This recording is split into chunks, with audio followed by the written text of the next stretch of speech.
Hello বন্ধুরা, সবাই কেমন আছো? আশা করি ভালো আছো। আমরাও ভালো আছি।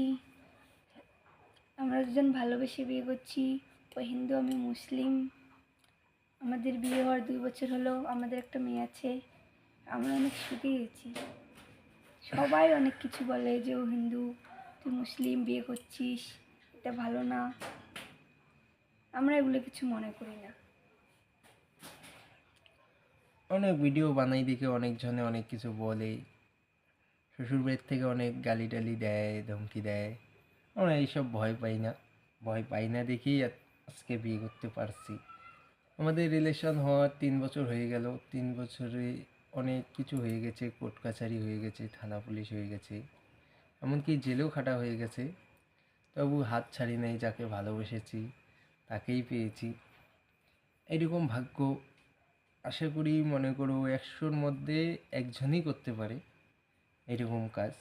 সেটা আমরা আগে ভাবছিলাম, হয় বাঁচবো নয় মরবো, মরলে একসাথে মরবো, বাঁচলে বাঁচলে একসাথেই একসাথেই বাঁচবো। বাঁচবো। এটার জন্যই আমরা এক হতে পেরেছি।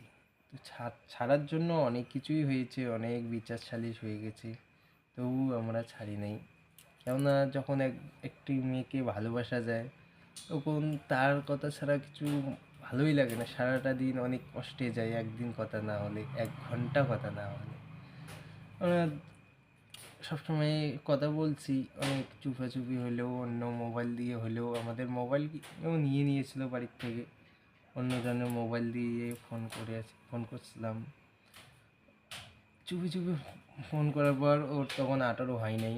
18 হওয়ার পর দুজনে যখন পালিয়ে গেছি। যখন 18 হয়ে গেছে তখনই আমরা পালিয়ে গেছি। 10 দিন পর 18 হওয়ার। তারপর আমাকে আবার বাড়ি নিয়ে গেছে। তারপর আমি আবার পালিয়ে এসেছি ওর কাছে। তিনবার নিয়ে গেছে আমার এখান থেকে, 3বারই আবার যেয়ে নিয়ে আসছি। ওটা বলছিলাম না, মানে বাঁচলে একসাথেই বাঁচবো, মরলে একসাথেই বাঁচবো। তোমার তো জানোই, ভালোবাসলে তাকে ছাড়া কতটা কষ্ট। এখন আমরা অনেক সুখে আছি। আমাদের একটা মেয়ে আছে। এখন আমাদের একটা মেয়ে হয়ে গেছে, আর কোনো আমার ভয় সুখী পাই না। পরিবার। এখন আমরা কাউকে আর ভয় পাই না। এখন আর কাউকে ভয়ও পাই না। এখন আর কিচ্ছু হবেও না। একসাথে আসি, সারা জীবন একসাথেই থাকবো। টাটা। টাটা।